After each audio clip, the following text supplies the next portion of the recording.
Hey guys, and welcome to another episode of A Healthy Dose of Fran. Today the Avatar returns in a video looking at something that we as a fandom are a little bit mixed on, and that is the live action Avatar The Last Airbender coming to Netflix in admittedly who knows when.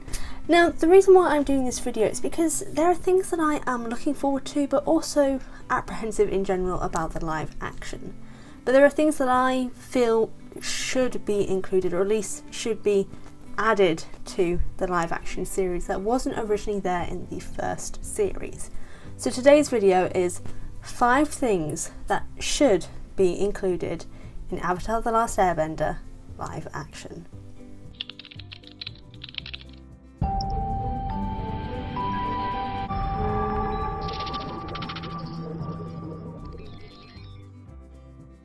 Number 1, world lore building. Now in terms of world lore, I mean kind of anything really, but in particular world building. Now we do have a lot of world building in Avatar The Last Airbender and Legend of Korra as a whole, but I feel there was a lot more that could have been explored or foreshadowed or even just briefly touched upon in the series. For example, the lion turtle that we have at the end of Avatar The Last Airbender. While we do have a few mentions here and there are statues of lion turtles dotted throughout the series, it definitely felt like it came out of left field and definitely had the Deus Ex Machina kind of feel with the energy bending aspect.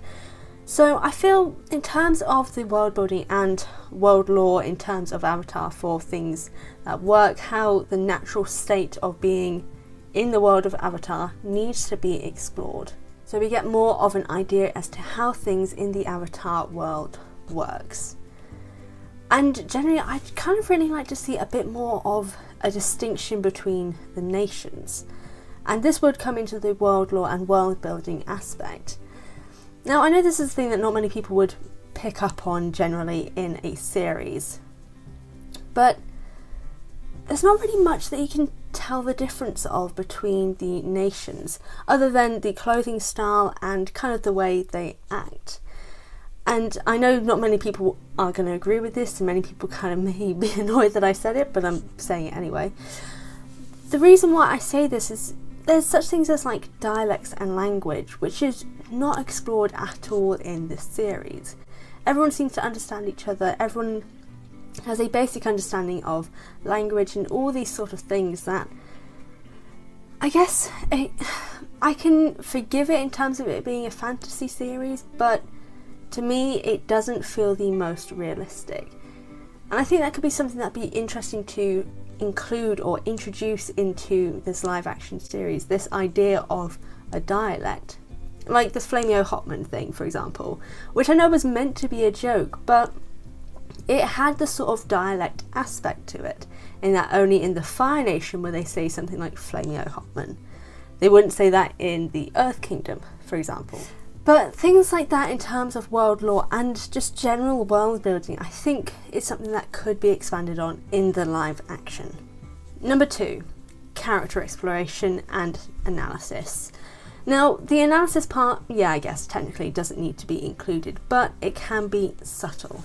For example, the freedom fighters. Now, not everyone will agree with me about the freedom fighters, but I absolutely loved the episode with Jet, at least the introduction and also the later parts with him in the freedom fighters too, because it shows a different side to the war. It shows a different side to children of war. Jet and everyone of the freedom fighters were all young. Not a single person in the freedom fighters was an adult. They were literal children of war who had been corrupted by how war worked. And I feel that a single episode really kind of didn't show the darkness of that aspect. We see Jet instantly as a villain, and admittedly he is in some sense, but there are always casualties of war. There are always things that you know are immoral in a sense, but to win small battles need to be done. So to see a bit more of an exploration of the freedom fighters and that way of warfare would be really interesting in terms of character dynamics, to show the gang how awful and how bad this war has corrupted the world. Then also we have Azula. Now with Azula's downfall that comes later on, and obviously this is much further in the future than the initial live action, but I feel we need a bit more exploration of her character instead of just showing her as kind of just plain evil. She is the child of abuse, both mental and maybe even physical, because we don't see that in a sense. But she is also a neglected child, both by Ursa and Ozai. She is desperate to gain Ozai's attention because she knows her mother will never give it to her. And Ozai shows her affection and kindness, but only when it benefits him.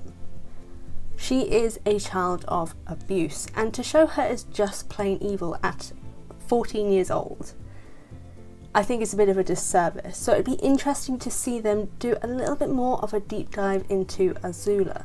Like the beach episode that we have, where she actually is convinced that she is a monster and says it. That is what I want more of and should be included more of, instead of just making her seem like she's just evil and there's no saving her from it. Third, bending lore. Now this ties into the first point a little bit in terms of world building, but bending is a really intricate art that we don't really get as much exploration of than you kind of would have expected.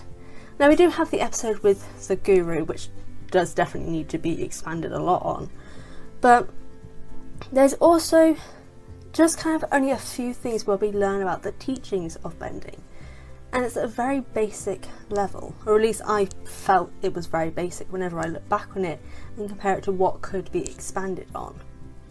So for example, maybe an exploration or slow building understanding of how bending works as a whole. As you can see in the back that I've got here on my wall, I've got these majorly fan made scrolls for bending. We only ever see a water bending scroll. What about scrolls for all other bending? As a whole, I just think it'd be really interesting to kind of get a bit more understanding and development of what bending is like, what things you can do with it, and just a deeper dive into it as a whole, as long as it kind of fits with the narrative and story and isn't an exposition dump. Number 4, new characters. Now the new character aspect is something that I feel desperately needs to be included, especially to broaden out the sort of spectrum of the story. The one that I particularly want to see, and I have brought this up in a previous video which I'll card whichever side it's going to be on, and that is the Fire Nation. Now the Fire Nation is predominantly shown as just borderline just evil. They are irredeemable. They have no other sense except for destruction. But we know in war that isn't true. There are people who go against the status quo. There are people, as we even see in the Boiling Rock, there are Fire Nation prisoners. Were they prisoners who were against the war, or were they there for other reasons? So maybe our gang meet someone similar to Zhong, but who isn't a Fire Nation hater. They don't agree with the war, but they don't hate themselves for being a firebender like Zhong does. So it would just be better and more interesting to kind of get a further build up of the Fire Nation and not have them just be like Slytherin, where they're evil because they're Fire Nation, because that's stupid. And finally, number 5, the general elongating of stories. Now this is for certain episodes that I feel needed a bit more, and even certain characters. So we have the Kyoshi warriors, for example, and especially Suki, because everyone knows #Suki deserved a lot better. But her as a character, I think it'd be really interesting to pull her into the story a little bit more, or even understand a little bit more about the Kyoshi warriors as a whole. Same with the freedom fighters that I mentioned earlier. Somehow they are warriors who have been able to stay separate from the war. They haven't been drafted by the Earth Kingdom to fight in this war. They are completely separate. So why haven't they gotten involved in the war if they are such capable warriors? Then also we have the episode of the Guru that I mentioned before, the chakras episode and the unlocking of them. I felt needed a lot more exploration, and of course because it's a 20-minute episode animation, there isn't really the opportunity for that. But with this 1 hour live action episode, maybe we'll be able to get that exploration then. And just generally as a whole, I think there are lots of episodes that could have been expanded on a little bit more to surpass that 22-25 minute long episodes, because they were really interesting stories. Like in The Storm, we got so much depth in the story in 22 minutes, but what else could have been explored in that? What else could we have seen from Aang and Zuko's past to make us connect them together? And just kind of things like that I think would be really interesting to see in the live action.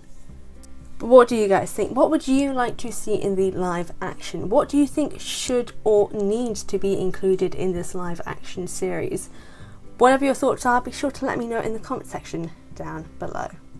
Before I sign off, I want to give a huge thank you to the fantastic edit of today's thumbnail, done by Avatar State Yip Yip on Instagram, and features the modelling of Zuko, Victor Zheng.